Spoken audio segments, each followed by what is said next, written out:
بسم اللہ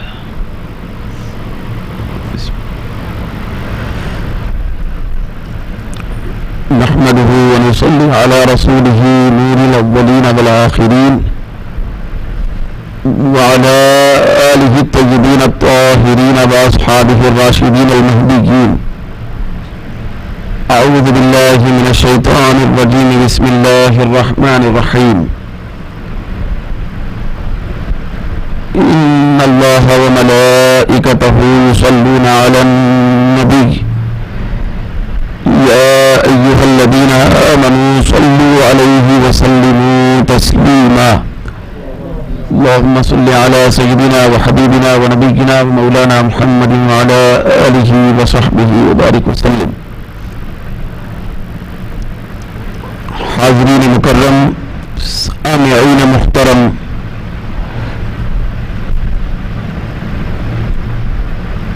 ناظرین باوقار، آج کی ہماری انتہائی پرکیف بابرکت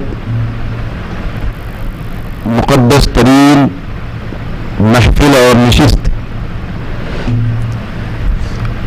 حضرت سید السادات منبع کرامات امام الائمۃ والفقہاء والمحدثین سیدنا جعفر صادق رضی اللہ تعالی عنہ کے نام سے معنون ہے. حضور سیدنا امام جعفر صادق رضی اللہ تعالی عنہ کی بابرکت شخصیت اور آپ کی شخصیت کی عظمت اتنی زیادہ اونچے درجے پر فائز ہے کہ جہاں پر نگاہیں جھک جایا کرتی ہیں اور حضرت سیدنا امام جعفر صادق رضی اللہ تعالی عنہ کی عظمت کے سامنے بہت سارے عظیم علم و عمل کے پیکر، فہم و فراست کے ماہر، دنیا و آخرت کے بہت بڑے سعادت مند اشخاص اپنے سر کو اور جبینوں کو اور نظروں کو جھکاتے ہوئے نظر آتے ہیں. حضرت سیدنا امام جعفر صادق رضی اللہ تعالی عنہ یہ ائمہ اہل بیت میں سے ایک ایسی عظیم الشان ہستی کا نام ہے کہ جن کی ذات مقدسہ سے ہر قسم کا خیر پھوٹ کر نکلا.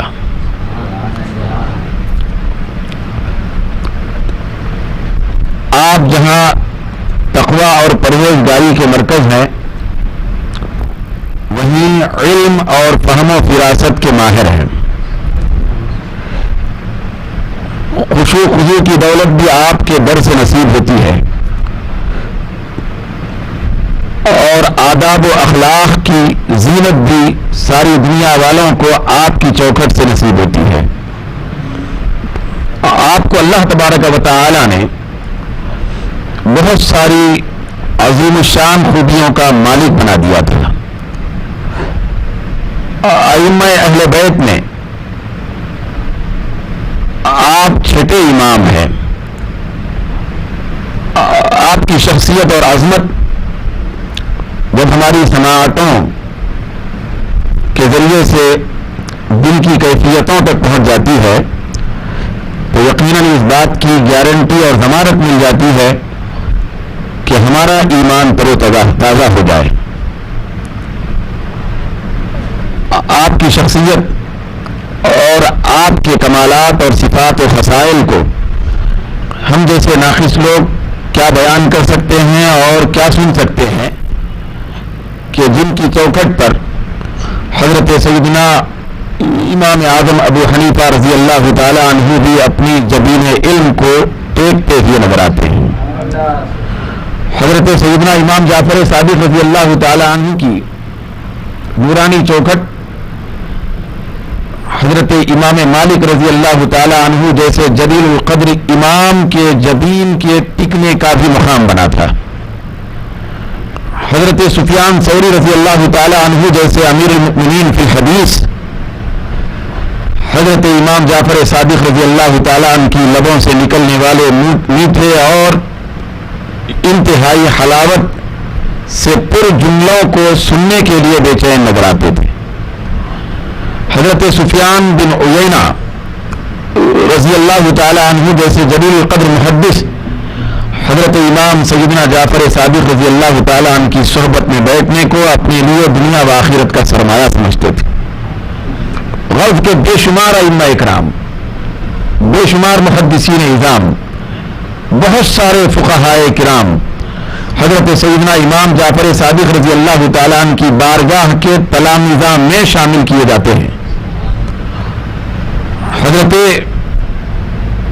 امام جعفر صادق رضی اللہ تعالیٰ عنہ کی شخصیت کے حوالے سے میں جو آپ کے سامنے آج کچھ گوشے عرض کرنا چاہتا ہوں، تو ان میں سے ایک بات بطور خاص آپ کے سامنے ابتدائی طور پر عرض کرنا جا رہا ہوں کہ ہم احناف کے لیے خاص طور پر حضرت امام سیدنا جعفر صادق رضی اللہ تعالی عنہ کا خصوصی فیضان جاری ہوا تھا. وہ اس طرح کہ ہمارے امام الائمہ حضرت امام اعظم ابو حنیفہ رضی اللہ تعالی عنہ کا سن ولادت 80 ہجری ہے، تو حضرت سیدنا امام جعفر صادق رضی اللہ تعالی عنہ کا سن ولادت بھی 80 ہجری. تو اس طرح حضرت امام اعظم ابو حنیفہ رضی اللہ تعالی عنہ جس سن میں تولد ہوئے، اسی سن میں امام سیدنا جعفر صادق رضی اللہ تعالی عنہ کا اس دنیا میں تشریف لانا اور اس طرح ولادت میں توافق اور تطابق اور موافقت کا پیدا کیا جانا یہ بتا رہا ہے کہ حضرت امام جعفر صادق رضی اللہ تعالی عنہ جو اس دنیا میں جلوگر ہو رہے ہیں، تو ادھر امام اعظم کی ولادت ہو رہی ہے اس وقت. تو یہ بتانا مقصود تھا اور یہ حکمت اس میں کار فرما نظر آتی ہے کہ فیضان دینے والی ہستی فیضان لینے والی ہستی کے ساتھ ہے. حضرت سیدنا امام اعظم ابو حنیفہ رضی اللہ تعالی عنہ کو اللہ تبارک و تعالی نے یہ اعزاز عطا فرمایا کہ آپ بڑے امام جعفر صادق رضی اللہ تعالی عنہ کے سوالی بنے، اور ہمارے امام کو اس پر فخر تھا. ایسے تو ہر امام اور محدث اور فقیہ کو فخر ہے کہ ان کو جہاں بڑے بڑے مدارس اور جامعات میں پڑھنے اور بڑے بڑے شیوخ کی بارگاہوں میں زانوی ادب طے کرنے کا موقع ملا، تو ان میں سے ایک بہت بڑا بابرکت موقع امام جعفر صادق رضی اللہ تعالیٰ عنہ کے قدموں میں بیٹھنے کا بھی ملا تھا. اس پر ہر امام، ہر محدث اور فقیہ نازاں اور فرحاں نظر آتے. حضرت امام سیدنا امام اعظم ابو حنیفہ رضی اللہ تعالیٰ عنہ کا تو یہ کہنا ہے کہ امام جعفر صادق رضی اللہ تعالیٰ عنہ کی خدمت اور صحبت کے 2 سال اگر مجھے میسر نہ آتے تو ابو حنیفہ نعمان ہلاک ہو جاتا. تو کیا برکتیں امام اعظم کو امام جعفر صادق کی بارگاہ سے ملی ہوں گی، کس طرح کی زینت امام جعفر صادق رضی اللہ تعالی عنہ کی بارگاہ سے حضرت امام اعظم کی کے قلب و روح میں داخل ہوئی ہوں گی کہ جس پر امام اعظم کو یہ کہنا پڑا کہ یہ 2 سال خدمت کے نہ ملتے باقی سب کچھ مل جاتا، علم ملتا، تقوی ملتا، ورع ملتا، فہم ملتا، قرآن و حدیث کے فہم کی دولت مل جاتی، حدیث کا خزانہ مل جاتا، تفاسیر کی روشنی مل جاتی، ساری کائنات کا علم بھی مل جاتا تو میرے اندر وہ انقلاب روحانی پیدا نہ ہوتا جو 2 سال کی حضرت سیدنا امام جعفر صادق رضی اللہ تعالیٰ عنہ کی خدمت کے موقع پر مجھے نصیب ہوا. اور حضرت سیدنا امام جعفر صادق رضی اللہ تعالیٰ عنہ کے اس طرح کے بے شمار خصائص، بے شمار خصوصیات اور کمالات ہیں کہ جن کو زبانیں بیان کرنے سے قاصر ہیں، قلم لکھنے سے قاصر ہیں. حضرت امام سیدنا جعفر صادق رضی اللہ تعالیٰ عنہ کی شخصیت اور عظمت کے مختلف پہلو ہیں، سینکڑوں پہلو ہو سکتے ہیں. ایک پہلو آپ کا علمیت کا ہو سکتا ہے، دوسرا پہلو سخاوت کا ہو سکتا ہے، تیسرا پہلو جرأت اور جسارت کا ہو سکتا ہے، چوتھا پہلو فہم و فراست کا ہو سکتا ہے. تو اس طرح کئی پہلو ہیں. تقوی کا پہلو ہو سکتا ہے، ورا کی زینت کا پہلو ہو سکتا ہے، خشیت الہی کا پہلو ہو سکتا ہے، محبت خدا اور محبت رسول کا پہلو ہو سکتا ہے، متابعت مصطفیٰ کا پہلو ہو سکتا ہے. تو اس طرح بے شمار خصائص پروردگار عالم نے حضرت امام جعفر صادق رضی اللہ تعالیٰ عنہ کی ذات میں جمع کر دیے تھے. لیکن ان سارے خصوصیات کو بیان کرنے کا اب موقع نہیں ہے. انشاءاللہ تبارک و تعالی اگلے دروس میں حضرت سیدنا امام جعفر صادق رضی اللہ تعالیٰ عنہ کے دیگر خصوصیات اور کمالات پر بھی گفتگو کرنے کی سعادت حاصل کی جائے گی. لیکن آج میں جس خصوصی نقطے پر گفتگو کرنے جا رہا ہوں، حضرت امام جعفر صادق رضی اللہ تعالیٰ عنہ کی شخصیت اور عظمت کے حوالے سے، وہ ہے حضرت امام جعفر صادق رضی اللہ تعالیٰ عنہ اور شان صداقت. حضرت امام سیدنا جعفر صادق رضی اللہ تعالیٰ عنہ کو جو نام ملا وہ نام تو جعفر ہے، لیکن اس نام کے ساتھ جو لقب ہے، جو جڑا ہوا ہے، جو نام کے ساتھ وابستہ ہے، وہ صادق کا لقب ہے. ساری دنیا پہلے دن سے ہی حضرت امام جعفر رضی اللہ تعالیٰ عنہ کو امام جعفر نہیں بلکہ امام جعفر صادق کے نام سے جاننے اور کہنے اور ماننے لگی. تو آپ کو صادق کیوں کہا گیا؟ حضرت امام جعفر صادق رضی اللہ تعالیٰ عنہ کو صادق کا لقب کیوں ملا؟ ایسے تو آپ کے بہت سارے القابات ہیں. ایک لقب امام جعفر صادق رضی اللہ تعالیٰ عنہ کا طاہر بھی ہے. حضرت امام جعفر صادق رضی اللہ تعالیٰ عنہ کا ایک لقب فاضل بھی ہے، اور ایک لقب صادق بھی ہے. صاحب تنویر الابصار بیان کرتے ہیں کہ اشہرھا صادق. فاضل بھی لقب، طاہر بھی لقب، دیگر بھی القابات، لیکن سب سے زیادہ مشہور ترین اگر کوئی لقب ہے آپ کا تو صادق کا ہے. صادق کا لقب آپ کو عطا کیا گیا. صادق کے لقب سے آپ موسوم ہوئے، ملقب ہوئے. تو آپ کو صادق کیوں کہا گیا؟ تو اس سلسلے میں کچھ معروضات آپ کے سامنے رکھنا چاہتا ہوں کہ امام جعفر صادق رضی اللہ تعالیٰ عنہ کی ذات کے اندر شان سخاوت، صداقت اور عظمت صداقت کا عالم کیا تھا کہ جس کی بنیاد پر آپ کو صادق کہا گیا. صادق کہا گیا. تو یاد رکھیں کہ امام جعفر صادق رضی اللہ تعالیٰ عنہ کو صادق کے لقب کے دیے جانے میں بہت بڑی حکمت یہ کار فرما ہے کہ آقائے دو جہاں، سرور کون و مکان، حبیب دو جہاں، سرکار مدینہ صلی اللہ علیہ وسلم کی مختلف شانوں میں سے ائمہ اہل بیت میں کسی کو شان مصطفیٰ کا کوئی حصہ ملا، کسی کو شان مصطفیٰ کا کوئی حصہ ملا. بالفاظ دیگر جتنے ائمہ اہل بیت آئے، حضرت سیدہ کائنات فاطمہ الزہرا رضی اللہ تعالی عنہا کی اولاد میں سے جو بھی ائمہ آئے، ان اماموں میں سے ہر امام کو بڑے اکابر ائمہ اہل بیت میں سے ہر ایک کو شان مصطفیٰ کی خیرات ملی، ہر ایک کو کچھ امتیازی خصوصیت ملی.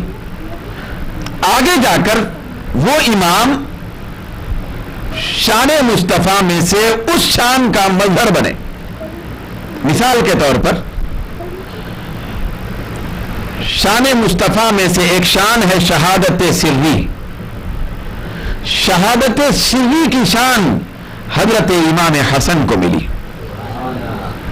تو امام حسن سرکار کی شہادت سری کا مظہر بنے. شہادت جہری کا مظہر حضرت امام حسین بنے. پھر اسی طریقے سے عبادت مصطفیٰ کا مظہر امام زین العابدین بنے. علم مصطفیٰ کا مظہر امام سیدنا امام باقر بنے. ٹھیک اسی طریقے سے صداقت مصطفیٰ کا مظہر امام جعفر صادق بنے. صداقت مصطفیٰ سے آپ کو خصوصی جوہر ملا، خصوصی وصف ملا، خصوصی کمال ملا. یہ صداقت مصطفیٰ کی ذات کی سچائی کی شان، یہ اتنی بڑی عظیم شان ہے اور حالت ہے، اور سرکار کا ایسا بے مثال پاکیزہ وصف ہے کہ اس وقت جس وقت آقائے دو جہاں نے اعلان نبوت نہیں فرمایا تھا، ہر طرف جاہلیت اور ظلمت کا دورہ تھا، تو ایسے ماحول میں بھی آقائے دو جہاں کی شان میں کفار و مشرکین بھی صادق کے لقب کو بیان کرتے تھے. جیسا کہ آپ جانتے ہیں کہ جس وقت سرکار کونین صلی اللہ علیہ وسلم اعلان نبوت فرمانا چاہتے تھے تو وہاں فاران کی چوٹی پر سرکار جلوہ افروز ہو کر سارے کفار سے، سارے لوگوں سے خطاب کرتے ہوئے آپ نے فرمایا کہ اے لوگوں بتاؤ، کیا تم میری خبر کو، میری بات کو مانو گے اگر میں یہ کہوں کہ پہاڑ کے پیچھے سے ایک لشکر حملہ آور ہے اور تم پر حملہ کر سکتا ہے؟ تو اس وقت کفار نے کہا تھا باتفاق آرا کہ ہاں ہم آپ کی بات کو مانیں گے کیونکہ آپ صادق اور امین ہیں. جو لوگ کلمہ پڑھنے والے نہیں تھے، جو لوگ لا الہ الا اللہ محمد رسول اللہ کی صدائیں زبان سے بلند کرنے والے نہیں تھے، وہ بھی آقائے دو جہاں صلی اللہ علیہ وسلم کی شان صداقت کو بیان کرتے نظر آتے تھے. حضور کی صداقت اور آپ کی سچائی اور آپ کے صدق کے وصف اور کمال کے قائل تھے. تو وہ جو صداقت ہے، آقائے دو جہاں کی جو صادقیت ہے، وہ جو صادق ہونے کی شان ہے، وہ شان سیدنا امام جعفر صادق رضی اللہ تعالیٰ عنہ کی ذات میں منتقل ہو گئی. تو اسی لیے امام جعفر صادق کو صادق کہا گیا. ادھر رحمت عالم کو بھی صادق کہا گیا، پھر ادھر امام جعفر صادق کو بھی صادق کہا گیا. وہاں مرکزی اعتبار سے سرکار کو صادق بنایا گیا اور کہا گیا، اور یہاں مظہر بننے کے اعتبار سے امام جعفر صادق کو صادق کہا گیا. تو آقائے دو جہاں کی شان صداقت کے کامل مظہر کا نام امام جعفر صادق ہے. آپ صداقت کے ایسے پیکر ہیں کہ جھوٹ کا اور باطل کا آپ کے قریب سے گزر بھی نہیں ہوتا تھا. آپ کو حد درجے شدید نفرت تھی کذب سے، جھوٹ سے، کیونکہ آپ کو صادق بنایا گیا تھا. تو کذب آپ کی طرف گزرتا بھی نہیں تھا، کذب کا تصور بھی نہیں تھا.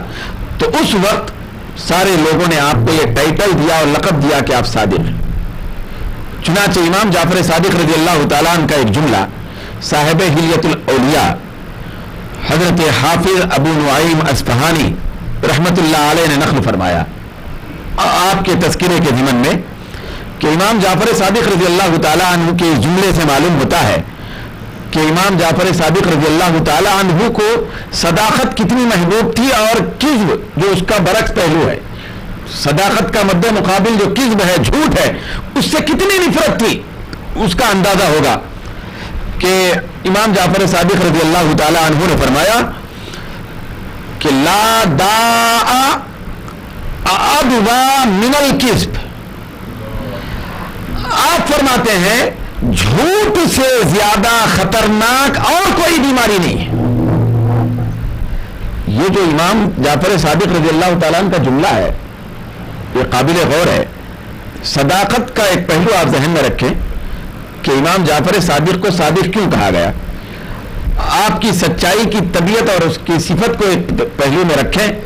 دوسری طرف اس تناظر میں اس جملے کو رکھیں کہ آپ جو فرما رہے ہیں کہ لا داء ادوا، کوئی بیماری بڑی نہیں ہے، چاہے دنیا کی کون سی بھی بیماری ہو، چاہے قلب کی بیماری ہو، روح کی بیماری ہو، جسم کی بیماری ہو، خیالات کی بیماری ہو اور بدعملی کی بیماری ہو، دنیا کے محبت کی بیماری ہو اور دنیا کے کر و فر میں گم ہو جانے کی بیماری ہو، چاہے نفسانیت کی بیماری ہو، شیطانیت کی بیماری ہو، جتنی بیماریاں ہو سکتی ہیں امام جعفر صادق فرماتے ہیں ساری بیماریاں ایک طرف، جھوٹ ایک طرف، جھوٹ سے بڑھ کر کوئی بیماری نہیں ہو سکتی.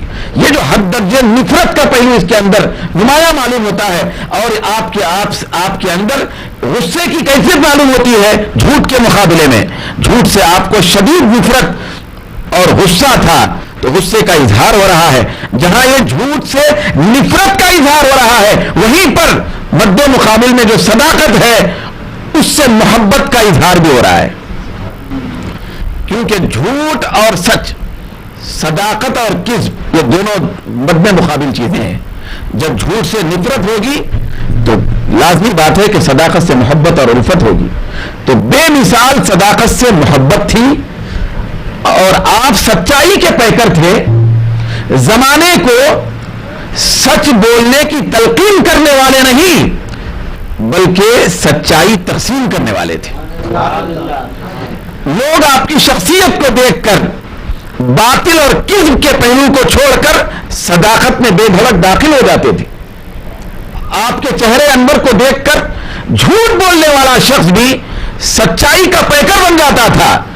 یہ کیفیت آپ کی صداقت کی تھی اور آپ کی شان صدق کی تھی. تو اسی لیے آپ کے نام کے ساتھ صادق کے لقب کو جزء لا ينفک بنا کر استعمال کیا گیا کہ جہاں جعفر ہے وہاں صادق. تو صداقت کی شان آپ کو خصوصی طور پر عطا کی گئی تو اسی لیے آپ کو صادق کہا گیا ہے. اسی لیے آپ کو صادق کہا گیا ہے. پھر یہ آپ کی صداقت کی مختلف جھلکیاں آپ کی مبارک زندگی میں اور حیات طیبہ میں بر موقع ظاہر بھی ہوتی تھی. پہلے یہ بات یاد رکھیں دین اسلام مکمل طور پر سچائی کا نام ہے، صدق کا نام ہے. اسلام صداقت والے مذہب کا نام ہے. اسلام میں شروع سے لے کر آخر تک صرف سچائی کی تعلیم ہے. سارے مذاہب باطل ہیں، کذب پر مبنی ہے. صرف اسلام صدق پر مبنی ہے. حضرت امام جعفر صادق رضی اللہ تعالیٰ عنہ کی فطرت کو، طینت کو اور آپ کی شخصیت کو اس طرح نکھارا گیا تھا صداقت کے انوار میں کہ ایک طرف آقائے دو جہاں کے صادق و امین کی صفت سے آپ کو خیرات ملی تو دوسری طرف حضرت صدیق اکبر کی صداقت سے بھی آپ کو خیرات ملی تھی. تو ادھر بھی صدیقیت سے خیرات ملی. چنانچہ صاحب نور الابصار نے بہت واضح طور پر بیان فرمایا اور دیگر بہت ساری شخصیات نے آپ کے تذکرہ نگاروں نے اس بات کو درج کیا کہ حضرت امام جعفر صادق رضی اللہ تعالی عنہ کہا کرتے تھے کہ ولدنی الصدیق مرتین. آپ فرمایا کرتے تھے کہ مجھے ابو بکر صدیق نے 2 مرتبہ جنم دیا ہے. اس کا پس منظر یہ ہے کہ حضرت امام جعفر صادق رضی اللہ تعالی عنہ کی جو والدہ ماجدہ ہیں جن کا نام فروا ہے وہ حضرت صدیق اکبر رضی اللہ تعالی عنہ کی پڑ پوتری ہیں. پھر حضرت فروا سے پہلے بھی ایک نسبی سلسلہ اسی میں شامل ہو کر دو اعتبار سے حضرت صدیق اکبر رضی اللہ تعالیٰ عنہ کی ذات سے جا کر ملتا ہے. تو اس اعتبار سے حضرت امام جعفر صادق نے بطور خاص صدیق کا لفظ استعمال کرتے ہوئے فرمایا کہ ولدنی الصدیق مرتین، کیونکہ دو اعتبار سے میرا نسبی تعلق والدہ کے ذریعے سے حضرت صدیق اکبر سے جا کے ملتا ہے، تو لہذا مجھے صدیق نے 2 مرتبہ جنم دیا، 2 شان صداقت کی انہوں نے عطا کی. تو اس سے یہ بتانا چاہتے ہیں امام جعفر صادق رضی اللہ تعالیٰ عنہ کہ ادھر والد گرامی کی طرف سے حضرت امام محمد باقر رضی اللہ تعالیٰ عنہ کی طرف سے آقائے دو جہاں کے صفت صادقیت سے مجھ کو فیض ملا، پھر ادھر والدہ کی طرف سے صدیقیت کے ذریعے سے فیض ملا. تو دونوں طرف سے بھی صدق کا پہلو آپ کے اندر جاگزی ہو گیا، اسی لیے آپ کو دونوں طرف سے فیض ملنے کی وجہ سے صداقت کے اندر بہت زیادہ کمال نصیب ہوا. بئی وجہ آپ کو صادق کے لقب سے موسوم کیا گیا، صادق کہا گیا. پھر یہ جو زبان فیض ترجمان تھی آپ کی، صداقت اور سچائی پر مبنی یہ جو زبان تھی، صداقت کی ایسی برکتیں واضح ہوتی تھیں. یہ بات یاد رکھیں، منہ سے جو جملے نکلتے ہیں، زبان سے جو بھی کلمات نکلتے ہیں، وہ بارگاہ الہی میں قبولیت کا شرف اس وقت حاصل کرتی ہیں جبکہ وہ زبان سچی ہو. سچی زبان سے جو کلمات نکلتے ہیں رب العالمین کی بارگاہ میں مقبول ہو جاتے ہیں. چنانچہ روایت میں آتا ہے، صاحب حلیت الاولیاء نے، صاحب نور الابصار نے، دیگر مصنفین نے لکھا کہ حضرت امام جعفر صادق رضی اللہ تعالیٰ عنہ کی صداقت والی زبان کی برکت کا عالم یہ تھا کہ امام جعفر صادق رضی اللہ تعالیٰ عنہ جو کچھ بھی پروردگار عالم کی بارگاہ میں دعائیہ جملہ عرض کرتے تو ابھی جملہ مکمل نہیں ہوتا تھا، رب کائنات وہ چیز آپ کے سامنے ظاہر فرماتا تھا.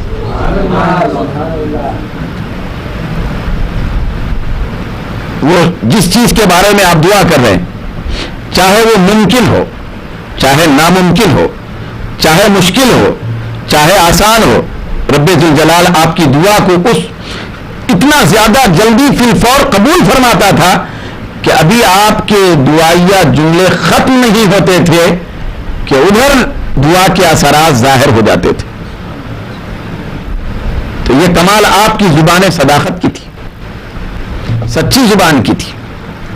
تو اس شان کے ساتھ آپ نے اپنی زبان کو صداقت کا پیکر بنایا تھا.